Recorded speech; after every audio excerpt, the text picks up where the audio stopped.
First, just let me say thank you to the Center for Christian Thought and to Tom and Greg and Steve and to the Templeton Foundation for the opportunity to be talking to you today.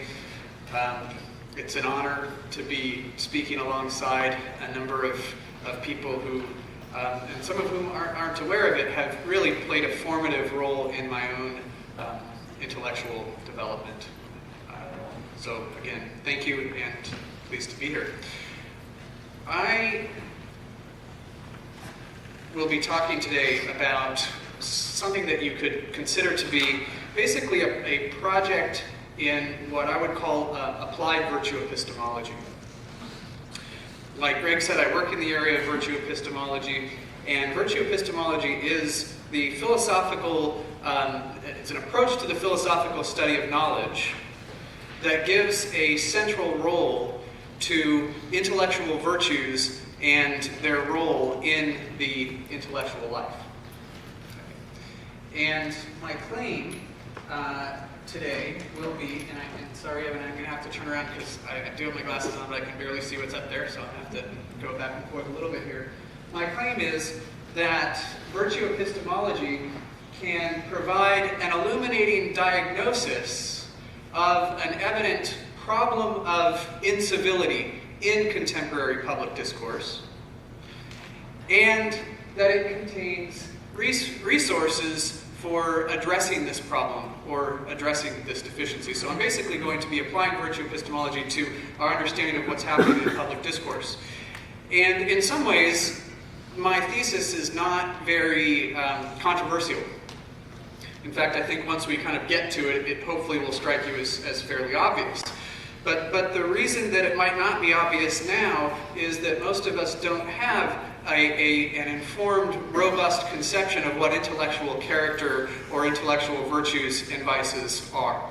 So roughly the first half of the talk will be kind of an introduction to these ideas. Okay? Few things about what I'm not claiming. I'm not claiming that incivility in public discourse is a new phenomenon, nor am I claiming that it's especially worse in every respect today than it has been in times past. Arguably, in certain respects, it's been much worse than it is today. Nor am I trying to defend a definition of what civility or incivility are. And in keeping with that, I'm also not proposing that intellectual virtues are the entirety of what it is for us to engage with each other in a civil manner, nor that intellectual vices, as we'll talk about in a moment, are the entirety of incivility in public discourse. And this underscores kind of the modest character, in a way, of what I'm trying to argue. So let's get to talking about intellectual virtues and vices. As I'm thinking about them, intellectual virtues are just the character traits of a good inquirer, or you could say of a good thinker or a good learner, or you could say they're the character traits of a lover of truth or a truth seeker.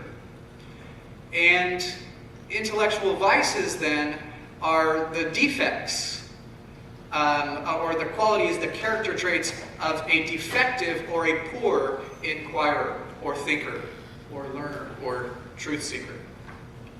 So to try to bring that into focus, I invite you to think for a moment about kind of what in general are the qualities of a good inquirer or of good inquiry. And if you were to sort of step back and think about, okay, what would an ideal inquirer look like? One of the first things you'd probably think about would be general intelligence, okay, sort of raw intellectual ability. A good inquirer, the ideal inquirer, would have a high level of general intelligence. But beyond that, you might point out that to be a good inquirer also requires having a certain degree of just sort of domain-specific foundational knowledge or background knowledge. If you don't know anything about science or philosophy or politics, you're not going to be good at inquiring or seeking the truth in those areas. Third, you might notice that Good inquiry also typically involves certain intellectual skills. This includes just basic intellectual skills like the ability to read, to write, to make logical inferences. It might also include, again, certain skills that are narrower and more specific to whatever area you are inquiring about. Notice, though, that this is an incomplete list. And that it is evident in the fact that a person can be highly intelligent, knowledgeable, and skilled, while also being intellectually lazy, arrogant, aggressive, careless, hasty, superficial, closed-minded, fearful, dishonest, quick to give up. That is, while still failing to be a good or excellent inquirer on the whole. Notice that all of those qualities that I've just drawn attention to are robustly volitional or characterological. They are defects of personal character. They're dispositions to act, think, and feel poorly in the context of inquiry. What that suggests, then, is that good inquiry has a volitional or a characterological dimension. And when I talk about intellectual virtues, I'm just talking about the characterological side of thinking or inquiring well. A few examples. Curiosity is a matter of asking thoughtful and insightful questions. Intellectual autonomy is an ability to think and form beliefs for oneself. Intellectual humility is being aware of our intellectual limitations and being willing to acknowledge or to own or to take responsibility for them. Open-mindedness is a matter of being able to take up an alternative point of view and to give it a fair and an honest hearing. And intellectual courage involves subjecting oneself to risk or potential harm in the pursuit of epistemic goods. And by epistemic goods, I mean things like knowledge, truth, understanding. Okay, so I want to suggest that this idea of intellectual character and intellectual virtues and vices, though it's not something that philosophers or psychologists have talked a lot about as such, at least until recently, it's something that people have been aware of at some level for quite a long time. So going back as far even to Plato's Republic, where in the second half of that work, Plato is unpacking sort of the mind of the philosopher. And the mind of the philosopher, for him, is the basis of moral virtue and moral excellence. And here's what he has to say at one point about that type of mind. He says, "The one who is willing to taste every kind of learning with gusto, and who approaches learning with delight, and is insatiable, we shall justly assert to be a philosopher." Aristotle, in a famous passage in his book called The Metaphysics, says, "All men by nature desire to know. An indication of this is the delight we take in our senses. For even apart from their usefulness, they are loved for themselves, and above all others the sense of sight.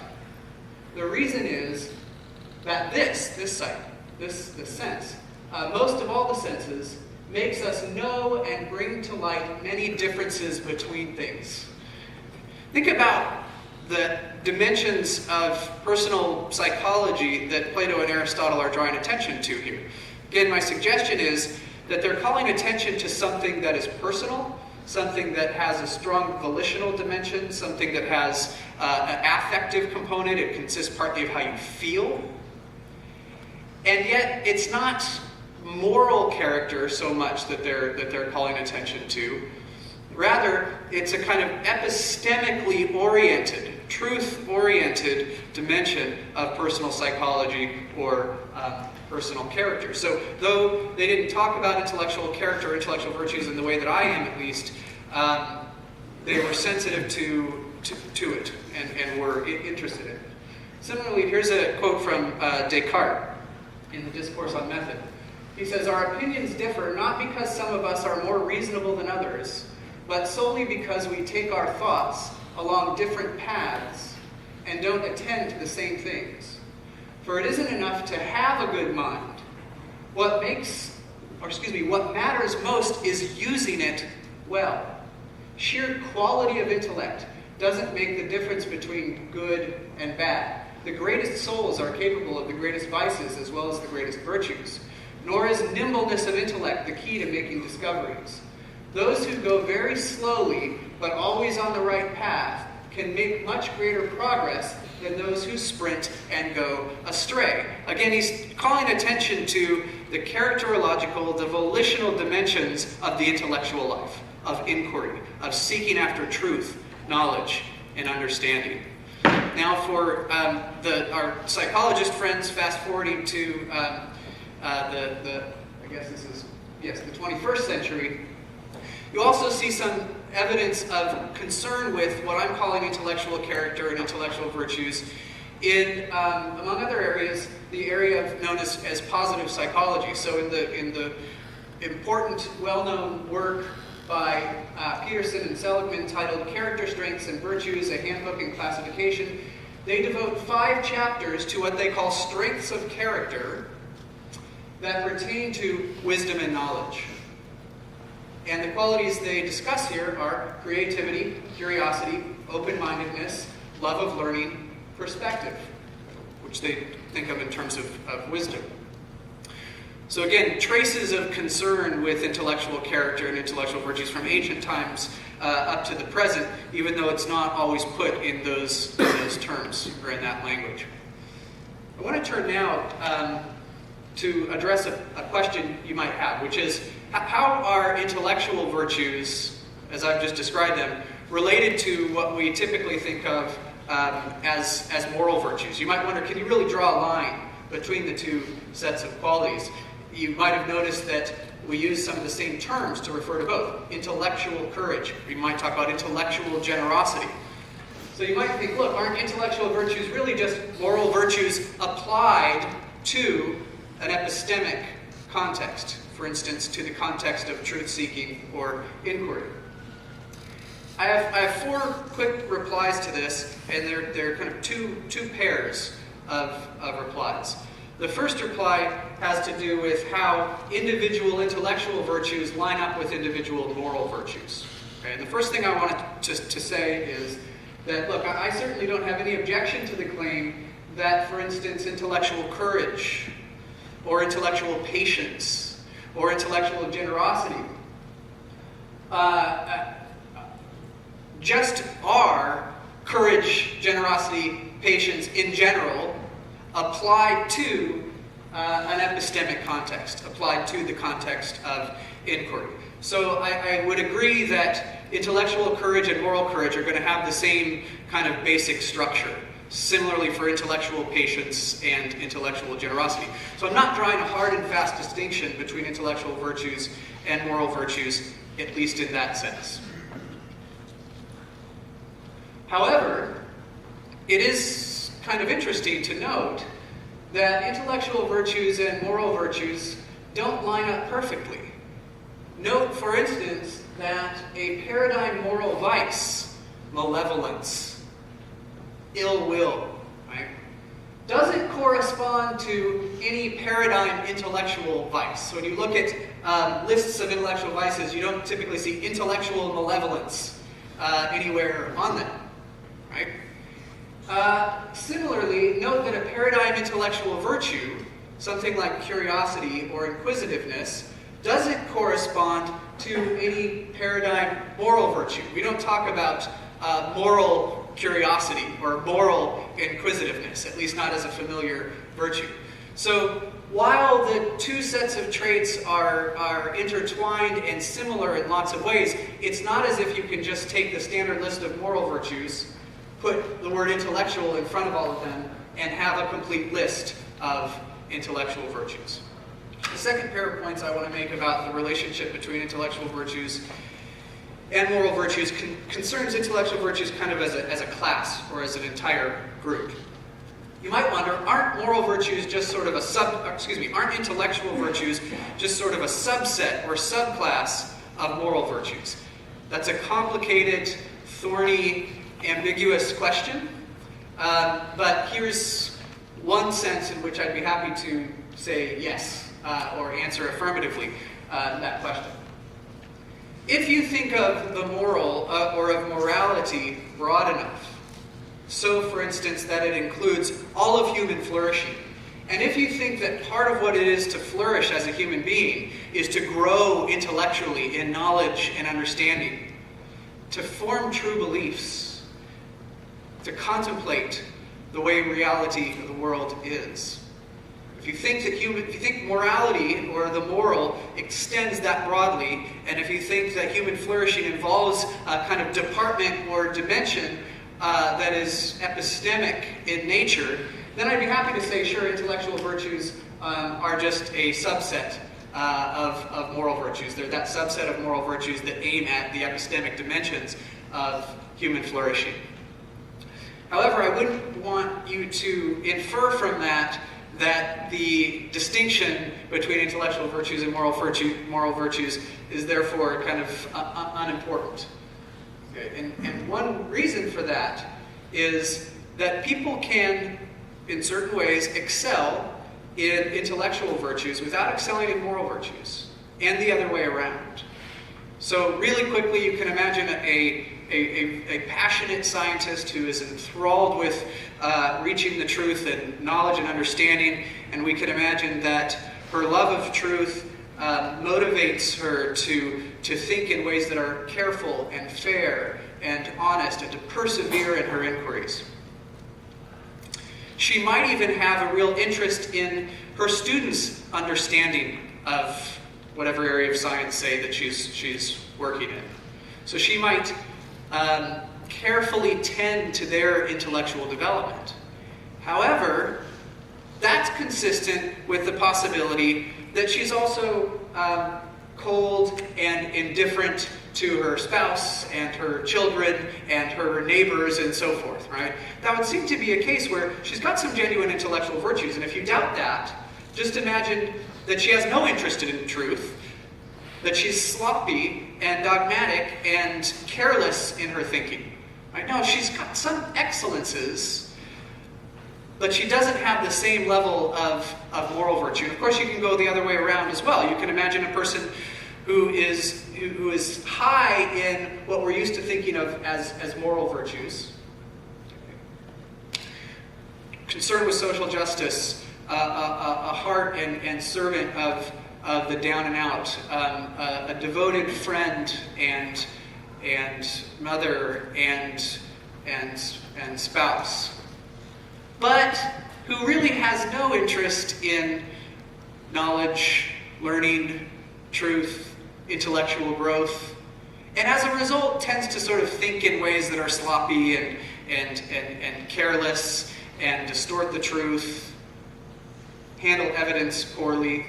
Well, there you have a case of someone who's high in what we normally think of as moral virtues, but who is relatively low in what we think of as intellectual virtues. So even if intellectual virtues are a subset of moral virtues, I think it's important for us to preserve some kind of a distinction and pay attention to both, because again, you can have one without the other. You can't assume that, well, if you've got this, you're going to have, if you've got moral virtues, you'll be set in the area of intellectual virtues. Yeah. Okay, so hopefully you're getting at least somewhat of an idea of what intellectual character, virtues, and vices are. Enough so that we can turn to the main point that I want to make in the presentation here. And again, that point can be broken down into the following two claims. First, that intellectual vice, language, and concepts provide an illuminating diagnosis of an evident deficiency of civility in contemporary public discourse. And corresponding to that intellectual virtue concepts suggest a promising antidote to this deficiency. So I'll start with the first claim. And the first thing I want to do is just draw your attention to what I assume are some familiar behaviors in public discourse that are clearly relevant to considerations of civility. And these are behaviors that occur in areas like politics, traditional media, social media, and so forth. It's a long list. I'll read it quickly. Building up and tearing down straw man representations of an opposing viewpoint. Binary or black and white thinking. Attributing vicious motives to an intellectual opponent. Name calling. Listening poorly, if at all, to the opposing side. A failure to check your facts. Willful misinterpretations of others' words or arguments. Hiding, obscuring, or finessing the limitations or weaknesses of one's own point of view. Selective evidence gathering. Biased reporting. Sweeping and hasty generalizations. A failure to ask or to answer tough questions. Making claims without sufficient evidence. Relying on suspect authorities. Dismissive treatment of opposing points of view. Inability to comprehend the possibility of reasonable disagreement. Again, I'm just hoping you'll agree that these activities characterize a lot of public discourse. And hopefully you'll agree that they're problematic. The next point to make then is just to observe that the attitudes and behaviors we've just called attention to, they are precisely characteristic of several intellectual vices. I've just given you descriptions of qualities like intellectual dishonesty, intellectual disrespect, disregard for truth, intellectual arrogance, dogmatism, narrow-mindedness, closed-mindedness, intellectual rigidity, intellectual carelessness, and intellectual cowardice. Now, a reasonable response at this point might be, yeah, okay, so what? Yes, it does make sense to think of and to view a lot of what we see going on in public discourse in terms of some of these trait terms and concepts that I've just mentioned. So in order to show you why that matters, I want to emphasize what I think is illuminating about this way of thinking about some of what goes on in public discourse that contributes to a kind of incivility that's familiar to most of us. First of all, the first point has to do with accuracy. So here the idea is that some of these trait terms like intellectual dishonesty or closed-mindedness, they give us the language and the concepts to kind of pinpoint and to describe behavior that we see in a way that feels and looks and seems accurate.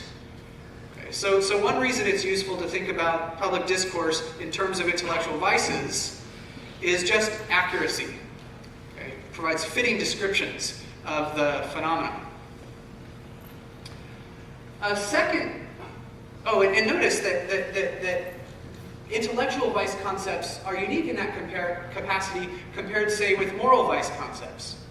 So when you think about carelessness with evidence, right, or selective attention to certain details, right, or even if you think about kind of caricaturing a certain point of view, it's not clear that illustrates or manifests moral vices. Right? Moral vices don't quite stick to some of the behavior that we were talking about in quite the same way that intellectual vice concepts do. Okay? Secondly, I think that understanding some of the behaviors in question through an intellectual vices lens, it can help explain the evaluative status of some of these behaviors. So I don't know about you, but when I confront those behaviors, I kind of recoil at them, right? And I think, there's something significantly bad or wrong with this type of behavior. But if you just describe the behavior as sort of being careless with evidence, say, something like that, the badness of it, the evaluative status of it, is maybe hard to make sense of. Now, intellectual vices are defects of character. And they're defects of character that prevent us from getting at the truth. So if we can understand some of the behaviors we're talking about in public discourse in terms of intellectual vices, that can help us explain why the behavior is bad. It leads us astray from the truth, and it manifests bad character, bad intellectual character. Relatedly, I think it can help us understand kind of the motivational basis of some of what we see going on in public discourse. Intellectual vices, you can think, this is oversimplifying a little bit, but you can think of intellectual vices as kind of emerging from a disregard for truth, an insufficient concern with truth or knowledge or understanding. Okay. And so, if the behavior that we see that I described a couple slides ago, if we can treat that as characteristic of intellectual vices, that can give us insight into, and there's an if there, this is, I'm thinking of pointing at the psychologist here, that's an empirical claim. If that behavior is manifesting intellectual vices, and isn't just activity that looks like intellectual vices, but if it is manifesting intellectual vices, then this way of thinking about the behavior can help us understand kind of what's going on at bottom there. And what's going on seems to be a sort of insufficient attention to epistemic goods like truth, knowledge, and understanding. That can be important knowledge to have when it comes to thinking about, well, what can we do in response to incivility in public discourse? If we know that it's rooted in an insufficient concern with truth, well, that might open up and direct our thinking as to how we ought to respond to it. So I conclude then that intellectual vice concepts provide an illuminating and helpful, not simply trivially accurate, but an illuminating and helpful diagnosis of an evident deficiency of civility in public discourse. Now to the second claim, which was about intellectual virtues. Here the suggestion is that intellectual virtue concepts then point in the direction of a helpful antidote to incivility. And you can see this just sort of falls out of the first point. If intellectually vicious behavior is part of the problem, then part of the solution will be intellectually virtuous behavior or intellectual virtues. So an antidote to a lot of the behavior that we described before would be qualities like intellectual honesty. And just ask yourself, how many of those behaviors would be possible if all parties to the debate had these qualities? Intellectual honesty, intellectual humility, open-mindedness, fair-mindedness, intellectual integrity, intellectual carefulness, intellectual thoroughness, intellectual respect. Right? These seem like a very plausible antidote to the problem. But here again, I want to head off the response which says, well, yeah, okay, so what? Why is this an especially helpful or important or illuminating antidote? And here again, I'll focus on 2 points. First of all, by thinking of the antidote in terms of intellectual virtues, we're able to tap into a rich tradition in philosophy, theology, psychology that has to do with character development and character formation. It's one thing to say, what we need is more intellectual virtue in public discourse. It's another thing to be able to say, and here is a rich history of thinking, dating from the ancient times all the way up to the present, that can help us understand how to administer this antidote, how to implement the solution. So thinking of civility, or an important part of civility, in terms of intellectual virtues, opens up certain resources about how to help people become more civil. Secondly, it opens up a solution that potentially has very broad application. Recall that intellectual virtues have an epistemic orientation. They're the character traits of a truth seeker. They flow from a love of knowledge, a love of understanding. Second of all, it should be obvious that intellectual virtues are really important to democratic participation. Having informed views casting informed votes requires certain habits or traits of mind. That's significant because what it suggests is that there's an important connection between intellectual virtues on the one hand and education, understood very broadly. We think of education as having a couple of primary aims. One is knowledge, another is good citizenship. There are others as well, right? But if intellectual character traits, or excuse me, if intellectual virtues are the character traits that you need to be a good knowledge seeker, or knower, or inquirer, and they're also character traits that you need in order to be a good citizen, what that suggests is the possibility of integrating a focus on intellectual character development with education, even public education. So that's another reason, sort of, that it might be helpful to think about the antidote of incivility, at least partially, in terms of intellectual virtues. Okay, at this point, I want to turn to an objection. It's one that's probably crossed some of your minds at this point, and it's an objection that says, look, should we always be intellectually virtuous in the context of civil discourse? Aren't some views, maybe a lot of views, or arguments unworthy of intellectually virtuous consideration? Aren't some views sort of epistemically beyond the pale? Just as a working example here, we can think of the Flat Earth Society. You can think of various outrageous moral views. An example that pertains to a quote that I'll get to in a minute would be a person who comes to your door and wants you to listen to their arguments for rounding up all the redheads in the world and putting them in concentration camps. Apologies to any redheads that are here. And the first thing I want to say in response to that is, look, intellectual virtue doesn't require that we be equally open-minded to all views, nor does it require that you have to be open-minded to every single possible view that gets brought to your attention. I do think it requires that when a view is deemed worthy of appreciation, that we meet a certain standard in how we think about it and treat it. For instance, that we treat it in a way that's careful, honest, fair, attentive, and so forth. So in some ways, my thesis is entirely consistent with the idea, yes, there will be times in the context of public discourse where open-minded, thoughtful consideration of another point of view won't be appropriate. And the underlying reason or explanation for that, on my view at least, is that a consideration of an opposing viewpoint is intellectually virtuous. It's something that's called for by good intellectual character, virtue, to the extent that such consideration may prove epistemically fruitful.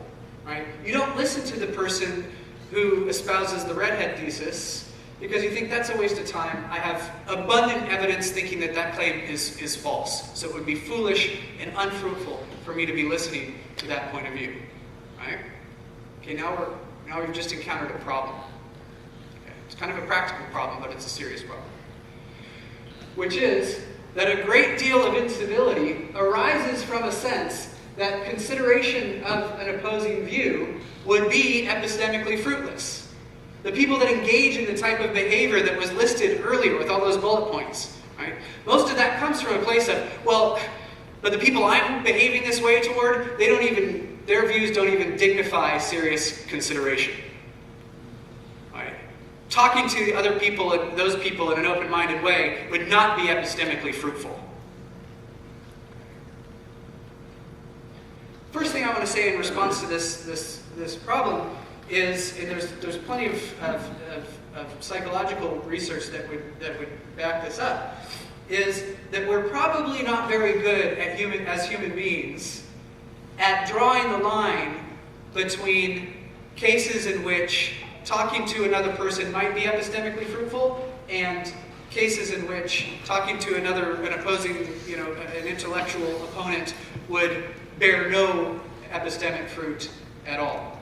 I think we can't really be trusted at determining when open-mindedness would be a dead end and when it might prove fruitful.